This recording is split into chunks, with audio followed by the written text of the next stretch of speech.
Shalom, shalom, peuple de Dieu. J'espère que tout le monde va bien, que la paix du Seigneur soit avec nous une fois de plus. La dernière fois, nous avons vu qu'il était important de préparer sa journée avant de sortir de chez soi. Et je dirais même avant de sortir de sa chambre pour certaines maisons. Et je veux raconter un peu l'histoire d'un pasteur qui habitait avec du monde. Et un matin, il sort de sa chambre et directement, il voit devant lui, c'était une poudre blanche. Il appelle la servante qui était dans la maison, la domestique, et lui demande qui avait déposé cette poudre-là devant sa chambre. Et c'est là que la domestique lui explique que c'était la maîtresse de maison.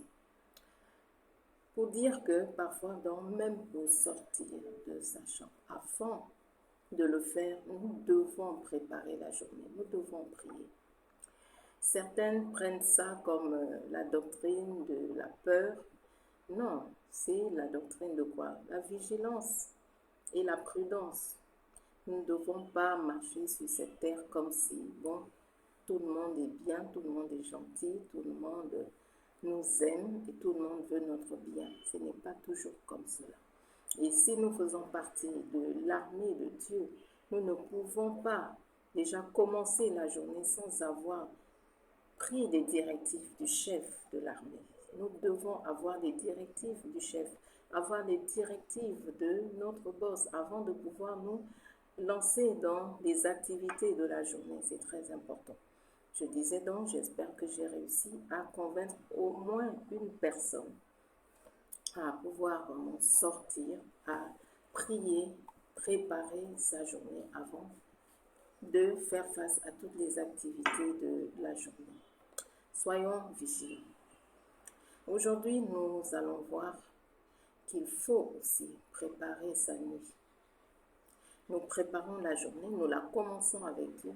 Nous devons aussi préparer notre nuit. C'est important de préparer sa nuit avant de se coucher. Nous savons que les attaques qui ne peuvent pas venir en journée, quand on ne peut pas venir en journée, par exemple, donner à manger aux personnes, on ne peut pas venir en journée leur donner à boire, on ne peut pas venir en journée quand vous êtes totalement éveillé, vous violer. Qu'est-ce que certains sorciers, qu'est-ce que certains ennemis font? Ils le font la nuit, pendant que tout le monde dort. C'est pendant que les gens dorment qu'ils viennent dans les rêves pour semer l'ivraie, pour semer des maladies, pour semer des problèmes, pour s'aimer toutes sortes de mauvaises choses dans les corps des personnes. C'est la nuit, quand on sait que les gens dorment, quand on sait que là, ils ne peuvent pas se défendre, ils sont totalement partis, ok, là, ils viennent attaquer. Donc, nous devons préparer la nuit pour pouvoir faire face à tout cela. Préparer la nuit pour pouvoir contrecarrer toutes ces choses. C'est très important. Et la question que je vais te poser aujourd'hui, que fais-tu après 18 heures? Que fais-tu avant de dormir? Que fais-tu? Je connais un pasteur qui, lui, me disait que quand il sent qu'il est déjà 18h, 19h avant de se coucher, il allume sa télé. Il aime bien dormir au salon sur son canapé, il est en Europe. Il allume sa télé et il est là devant sa télé toute la nuit. Il met une chaîne au hasard et il dort, la télé allumée toute la nuit. Quelle erreur fatale. Quels sont les programmes qui vont la passer durant toute la nuit? Quels sont ces programmes? Quand nous savons que ce n'est pas tous les programmes qui sont sains, qui passent à la télé. N'oublions jamais que le diable est le prince de la puissance de l'air. Quels sont ces programmes-là qui passent durant la nuit? Quand on laisse la télé de 18h à 6h du matin et qu'on est là couché, quels sont tous ces programmes-là qui vont être diffusés, qui vont passer? Quels sont tous ces programmes? Et qu'est-ce qui va être libéré dans la maison, dans la pièce où on est? Si on voit que quand on écoute, par exemple, une vidéo de louange, on écoute une vidéo de prédication, la présence de Dieu nous envahit. La présence de Dieu, elle a guéri même des malades. quand on est face à certains programmes chrétiens, certains programmes humains, que pensez-vous? Qu'est-ce qui va se dégager dans la maison, dans la pièce où vous êtes? Si vous laissez des programmes sataniques, si vous laissez des programmes qui ne viennent pas des enfants de Dieu, qui ne viennent pas des personnes pointes, qu'est-ce qui va être diffusé dans la maison? Ne nous leurrons pas, ne nous leurrons pas, ne pensons pas que, oui, si c'est un programme inspiré par les forces des ténèbres, ce sont des choses de Dieu que nous allons recevoir. Non. Que fais-tu après 18 heures, avant d'aller te coucher? Est-ce que tu te mets sur ton lit et puis tu commences avec ton téléphone, appeler des personnes et avoir des conversations peut-être impudiques, des conversations à caractère sexuel? Qu'est-ce qui va se passer? Ne t'étonne pas que quand tu vas dormir, que tu aies par exemple des attaques de mari de nous, de femme de nous. Que fais-tu avant de dormir? Si avant de te coucher, c'est des films, par exemple, d'horreur que tu mets, que tu regardes, des films d'horreur, des films qui font peur, ces films-là qui font en sorte que, bon, là, toute la frayeur, là, t'anime avant que tu ne dormes. Ne t'étonne pas qu'une fois endormi, qu'est-ce qui se passe? Que tu sois là visité par des esprits de peur, que tu te retrouves la nuit en train de sursauter, que tu te retrouves la nuit peut-être en train de crier, hurler comme on entend certaines faire. Nous voyons bien certaines personnes, rien qu'à suivre un match de foot, dès qu'ils dorment, il y en a qui parfois même donnent des coups de pied sur le lit. Pourquoi? Parce que ce match de foot-là a influencé leur sommeil. Que fais-tu avant de dormir? Est-ce que tu commences à regarder des séries télévisées, regarder des films à l'eau de rose? Qu'est-ce qui va se produire? Forcément, des rêves que tu n'attends pas, des rêves impudiques, des rêves qui ne vont pas, qui ne viennent pas de Dieu, qui n'honorent pas Dieu. Certains dorment avec la colère qu'ils ont accumulée durant toute la journée. Cette colère-là, on en veut peut-être un collègue, on en veut peut-être au conjoint, on en veut à tel ou à tel, et on garde toute cette colère-là durant toute la journée. Le soir, au lieu de se débarrasser de ça, on dort avec cette colère, on se couche avec cette colère, sachant qu'il est bien écrit dans la parole de Dieu de ne même pas se coucher avec la colère, de ne pas donc donner accès au diable en se couchant avec la colère. Si tu viens maintenant te coucher avec la colère de la journée, qu'est-ce qui va se produire? Tu vas forcément donner accès à l'ennemi et qui viendra dans tes rêves faire ce qu'il veut, comme il veut, parce que toi-même, tu l'auras invité. Ne soyons donc pas de ceux-là qui invitent eux-mêmes leurs ennemis dans leurs rêves. La nuit se prépare comme la journée également se prépare par de bons temps de prière le matin avec le Seigneur dans la présence de Dieu. La nuit également se prépare. Et je vais lire des exemples dans la parole de Dieu pour qu'on voit que nos prédécesseurs déjà nous ont montré le chemin à suivre. Et je prendrai les mêmes exemples que la dernière fois déjà. Jésus, nous voyons dans Matthieu chapitre 14, c'est le verset, je vais lire déjà à partir du verset 22, Matthieu 14. Ensuite, il obligea les disciples à monter dans la barque et à le précéder sur l'autre rive, pendant qu'il renverrait la foule. Après les avoir renvoyés, il monta sur la montagne pour prier à l'écart, et le soir venu, il était là seul. Voilà ce que Jésus faisait. Jésus était avec ses disciples, il était avec des foules comme d'habitude. Mais quand le soir est arrivé, qu'est-ce qu'il a fait? Il a renvoyé les disciples, il a renvoyé la foule et il s'est retiré seul. Il s'est retiré seul pour aller prier. Il était seul à l'écart. Pourquoi il n'est pas parti avec les disciples qui étaient souvent proches de lui? Pierre, Jacques, Jean. Pourquoi il n'est pas parti avec eux? Pourquoi? Jésus s'est retiré seul pour prier. Il s'est mis seul à l'écart. Regardons ce que David également faisait. Nous allons lire dans le psaume 119, versets 148 et 149. Mes yeux devancent les veilles de la nuit pour méditer ta promesse. Écoute ma voix selon ta bienveillance. Éternel, fais-moi vivre selon ton jugement. Mes yeux devancent les veilles de la nuit. Mes yeux devancent les veilles de la nuit. Ça veut dire quoi? David, avant de dormir, il faisait quoi? Il faisait en sorte que Dieu entende sa voix. Il priait. Il se tenait dans la présence de Dieu, dans la prière. Voilà ce que David faisait. Mes yeux devancent les veilles de la nuit, donc avant que la nuit ne tombe, avant que je ne ferme les yeux, il faut que Dieu entende ma voix. Il faut que je parle à ce Dieu-là, qu'il m'écoute, qu'il m'entende, et avant que je ne ferme les yeux. Voilà ce que David faisait. Jérémie nous donne également des conseils. Dans Lamentation, si nous lisons Lamentation chapitre 2, verset 19, que dit Jérémie?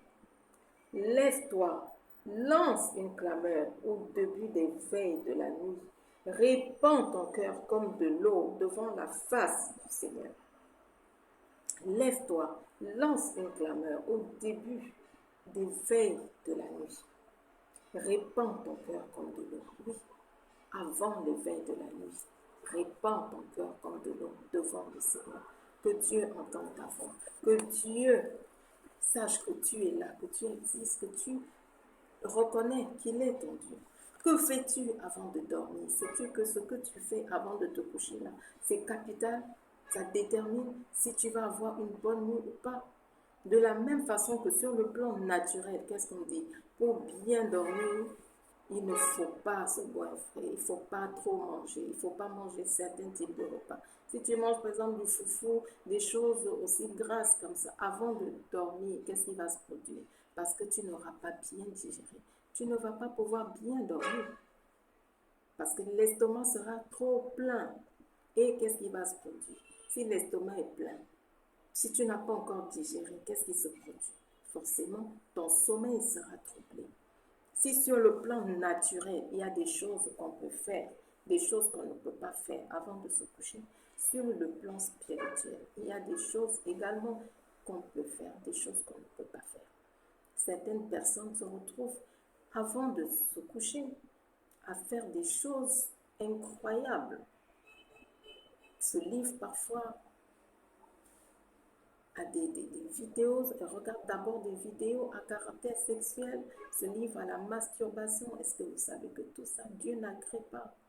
Si Dieu a dit que ton corps c'est pour ton conjoint, ton corps c'est pour ton conjoint. Ce n'est pas à toi de manipuler ton corps pour tirer un certain plaisir, que ce soit non. Si tu te livres à cela, déjà pour savoir que c'est un péché, parce que certains se justifient en disant non, c'est pas un péché. Devant Dieu, c'est un péché. Devant Dieu, parce que la Bible dit que ton corps ne t'appartient pas. Et toi-même, vérifie, est-ce que quand tu te livres à cela, si Jésus t'apparaît là, est-ce que tu vas continuer ce que tu fais? Est-ce que tu penses que si Dieu qui est omniprésent, qui est omnipotent, dis-toi que là, il est à côté de moi. Et s'il est là présent, est-ce que je peux faire ça? Quand tu termines de le faire, as-tu la paix? As-tu la tranquillité? Ce sont des choses qui parfois, qui vont plutôt t'enlever tout ce que tu as comme tenue spirituelle, qui te bouffe, qui te vole ton énergie spirituelle. Attention, que fais-tu avant d'aller te coucher? Ça détermine quel type de nuit tu auras. Est-ce que tu auras une nuit calme? Est-ce que tu auras une nuit agitée? Sache que de la même façon que tu commences ta journée avec Dieu, tu dois également la terminer avec Dieu. Dieu doit être la dernière personne avec qui tu parles, la dernière personne avec qui tu communiques, la dernière personne avec qui tu restes, avec qui tu vas communier. Et même si tu ne sais pas prier, mets-toi d'abord à l'écart. Mets-toi à l'écart. Dès que tu sens que là, c'est le moment d'aller se coucher, mets-toi à l'écart et fais d'abord le check-up de la journée. Qu'est-ce que j'ai fait durant toute cette journée? fait le boulot, si je suis restée à la maison, fais le check-up. Qu'est-ce qui s'est passé? Qu'est-ce qu'il y a eu de positif là durant toute cette journée? Qu'est-ce qu'il y a eu de négatif durant toute la journée? Fais ton check-up. Une fois que tu as fini, tu es resté calme maintenant. Qu'est-ce qui va se produire après? Tu commences par des temps de repentance. Si tu te souviens des choses que tu as faites durant la journée que Dieu n'agrée pas, qui n'ont pas plu à Dieu, demande pardon. Passe des temps de repentance. Parce que si tu dors avec des péchés dans ta vie, sache que là, tu es en train d'ouvrir la porte à l'ennemi. Tu es en train d'inviter l'ennemi à venir passer la nuit avec toi. Parce que tu as dormi en laissant de grandes portes ouvertes. Repends-toi de tes péchés. Parce que tout ce que tu as pu faire durant la journée qui n'a pas honoré Dieu, demande pardon. Et va même au-delà. Dire au Seigneur, peut-être que j'ai péché inconsciemment. Pardonne-moi, que ton sang me lave, Seigneur, que ton sang me purifie. Demande que le Seigneur efface tes transgressions de la journée, qu'il efface tes transgressions et qu'il permette que tu sois pur afin de pouvoir maintenant lui parler, d'entrer dans sa présence. Ensuite, passe des temps d'action de grâce. Bénis le Seigneur parce que durant toute la journée, Dieu a été avec toi. Dans ce que tu as fait, partout où tu as été, Dieu a été avec toi. S'il ouvrait tes yeux pour que tu vois tous les combats qu'il a gagnés en ta faveur durant toute la journée, tu serais étonné, mais aussi émerveillé. Mais imagine donc ces combats-là et rends-lui grâce. Seigneur, merci, j'ai pu sortir, j'ai pu revenir sans problème. Beaucoup sont sortis, ne sont pas revenus chez eux. Beaucoup sont malades, beaucoup sont souffrants, beaucoup sont dans les hôpitaux. Rends grâce au Seigneur. Il y a tellement de sujets d'action de grâce autour de toi. Seigneur, je te dis merci. Aujourd'hui, j'ai pu manger. Aujourd'hui, j'ai pu me déplacer. Aujourd'hui, j'ai pu travailler. J'ai pu régler tel problème au travail. J'ai pu. Rends grâce au Seigneur pour tout cela. Et après, maintenant, tu peux, si tu as quelques requêtes, quelques sujets de prière, présente-lui tout cela, tes besoins, peut-être tes requêtes, présente-lui toutes ces choses. Et si tu veux, tu peux terminer ta prière par le psaume 91, par exemple. J'avais enseigné à un de mes fils le psaume 91, il le connaissait par cœur. Et tout élu, quand on finissait de prier en famille, il devait aller dans sa chambre et lui-même réciter cela par cœur avant de dormir. Psaume 91. Il y a un autre psaume que j'aime bien, que je peux donner, qu'on peut, si vous ne savez pas toujours comment prier avant de dormir, il y a un autre psaume qui est bon pour rendre grâce au Seigneur le soir avant de se coucher, c'est le psaume 27. Le psaume 27. Il y a également un que j'aime bien, c'est le psaume 34. Je bénirai l'Éternel en tout temps, sa louange sera dans ma bouche. En prononçant même ces phrases, ça va t'empêcher de murmurer, t'empêcher de te lamenter des choses qui n'ont pas marché durant la journée. Si tu dis, oh, je bénirai l'Éternel en tout temps, sa louange sera toujours dans ma bouche. Tu vois, ça te garde de commencer à te lamenter. Oh Seigneur, vraiment, oh, j'ai pas pu gagner assez d'argent aujourd'hui. Oh Seigneur, je n'ai pas être là dans des lamentations. Dieu n'aime pas les lamentations. Plutôt lui rendre grâce. Seigneur, je te bénis. En tout temps, des choses qui n'ont pas marché, des choses qui ont marché, je te rends grâce. Seigneur, je n'ai pas pu vendre dans mon atelier aujourd'hui, je te rends grâce. Seigneur, aucun client n'est venu aujourd'hui dans ma boîte. Je te dis merci, je sais que ce sera meilleur demain, Seigneur. Que mon âme se glorifie en l'Éternel, que les humbles écoutent et se réjouissent. Magnifiez avec moi l'Éternel, exaltons ensemble son nom. J'ai cherché l'Éternel et il m'a répondu. Et qu'est-ce qu'il dit au verset 8? L'ange de l'Éternel campe autour de ceux qui le craignent et il les délivre. Là, sujet d'action de grâce. Seigneur, je te dis merci pour ton ange qui campe autour de moi parce que je te crains. Merci pour ton ange qui est là pour nous délivrer. Oui, Seigneur, je te dis merci. Il est dit au verset 20, de nombreux malheurs atteignent le juste, mais de tous, l'Éternel en délivre. Seigneur, je te dis merci parce que je sais que de nombreux malheurs peuvent m'atteindre en tant que juste, mais je sais également que de tous ces malheurs-là, tu me délivres, tu me libères. Voilà comment on peut rendre grâce au Seigneur avant de se coucher. Psaume 34, j'ai dit Psaume 27, Psaume 91, il y en a d'autres, je donne les psaumes que j'aime parfois citer. Donc, nous devons également préparer notre nuit pour pouvoir bien dormir. Mais je dis toujours, si, il arrive que malgré une bonne préparation, c'est-à-dire vous avez préparé votre cœur, vous n'avez rien laissé dans votre cœur, il n'y a pas d'amertume, il n'y a pas de ressentiment, vous n'en voulez à personne.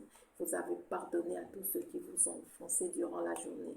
Vous savez que, bon, là, je n'ai rien dans mon cœur là que Dieu n'aime pas, il n'agrée pas, je n'ai rien dans ma vie, ou même si je me suis un peu fâchée au travail aujourd'hui, bon, j'ai demandé pardon au Seigneur. Si malgré toute cette préparation, vous êtes quand même attaqué durant la nuit, ne paniquez pas, ne paniquez pas. Ce n'est pas parce que vous allez être attaqué durant la nuit que vous allez forcément paniquer ou que vous allez dire, bon, ça ne sert plus à rien de prier avant de dormir. J'ai quelqu'un pour qui je prie au Cameroun qui me disait récemment que plus elle prie avant de dormir, plus elle est attaquée. Et justement, qu'est-ce que je lui disais? Ce n'est pas parce que tu as prié pour dormir, avant de dormir, que tu ne seras pas forcément attaqué. Non. Mais l'attitude à avoir est laquelle? Parce qu'il faut bien savoir que lorsque je prie, je vais dans le camp de l'adversaire. Je vais dans le camp ennemi. Je pose mes pieds dans une fourmilière. Qu'est-ce qui va se produire? Quand on met le pied dans une fourmilière, il y a des fourmis qui fuient, il y en a qui vont vous piquer. Et ces fourmis qui vous piquent, voilà la contre-attaque. Si vous vous dites, bon, j'enlève le pied et je fuis, qu'est-ce qui va se produire? Vous permettez à ces fourmis de se regrouper et de former encore la fourmilière. Mais si vous êtes là, vous enlevez celles qui vont vous en piquer et vous continuez à écraser, vous allez finir par détruire toute la fourmilière. C'est comme ça que vous devez vous comporter quand il s'agit de la prière. Si vous avez prié, vous partez dormir, vous êtes attaqué, continuez à prier. Ça veut dire que là, vous êtes sur le bon chemin. Vous avez mis le pied où il faut. Là, vous êtes dans la fourmilière. C'est là où il faut maintenant activer la prière. Parce que là, vous avez touché la cible. Ce n'est pas le moment de rebrousser chemin et de vous dire non, bon, parce que j'ai prié et que le mari de nuit, par exemple, est venu, ou la femme de nuit, bon, c'est mieux que je laisse tomber. Non, il était là silencieux. Il était là en toi silencieux. Mais c'est parce que maintenant tu as prié, tu l'as dérangé. Tu sais que là, si tu continues de prier, il finira par partir. Il vient t'intimider. N'oubliez jamais, les forces des ténèbres fonctionnent comme des terroristes. Jésus-Christ est tout-puissant. Mais il vient te terroriser, essayer de te décourager, essayer de t'apeurer pour que tu lâches prise et qu'il s'installe encore. Est-ce que le fait de ne pas prier fait en sorte que le mari de nuit ne te dérange pas? Donc, mieux vaut prier. Mieux vaut prier. S'il vient attaquer, il ne viendra plus pour longtemps parce que toi, tu vas persévérer dans la prière. Continuer à prier. Et plus tu pries, plus tu mets du feu quelque part, plus tu pries, plus tu es en train de d'écraser les fourmis dans la fourmilière et tu finiras par toutes les écraser, il n'y aura plus personne. Donc n'arrête pas. Tu pries, tu prépares ta nuit. Si tu es malgré tout attaqué, continue, dis-toi, ouf, là j'ai enfin frappé dans le mille. Là, j'ai enfin, là c'est la cible. Donc, que je persévère, que je poursuive dans ce combat et je sais que là, plus je vais mettre du feu, plus je vais attaquer, et plus je vais prendre du terrain et ils vont finir par me lâcher. Je suivais le témoignage d'une dame cette semaine qui disait, plus elle priait, elle priait, elle priait, elle priait, elle a fini par avoir une manifestation. Elle a entendu ces forces des ténèbres qui disaient, oh, nous devons partir, allons, allons, elle va même mettre du feu partout, il y a déjà le feu partout. Et ça m'a beaucoup encouragé, ce témoignage. Je dis, ben tiens, pourquoi même parfois nous nous décourageons? Pourquoi nous baissons les bras alors que plus nous prions, plus nous mettons du feu, plus nous prions, plus il y a des braises, plus le tonnerre descend, plus nous utilisons des armes de Dieu. Et qu'est-ce qui va se produire finalement? Le feu est partout. Ils finiront par partir et nous libérer. Donc si le combat doit prendre 6 mois, ne commence pas 2 mois. Bon, parce que j'ai prié avant de dormir 2 mois, je m'arrête. Il faut continuer. J'ai déjà parlé de prier jusqu'à la victoire totale. Préparons nos nuits également avant de dormir, autant que nous préparons la journée. Dieu veut qu'on prie avant de dormir. Donc le soir, changeons d'attitude. Changeons si nous n'avions pas de bonnes attitudes, de bons comportements. C'est le moment de réajuster les choses. Avant de nous coucher, ce n'est pas le temps d'aller sur les réseaux sociaux et de fatiguer notre esprit, fatiguer notre âme, fatiguer même notre corps parce que nous sommes là à lire des choses sur les réseaux sociaux qui ne vont pas nous apporter grand-chose. Parfois, finalement, même on a juste le réflexe de poser le téléphone et on s'endort sans prier. Et c'est quand on s'endort sans prier que la catastrophe parfois arrive. Qu'ils viennent maintenant déposer leurs choses.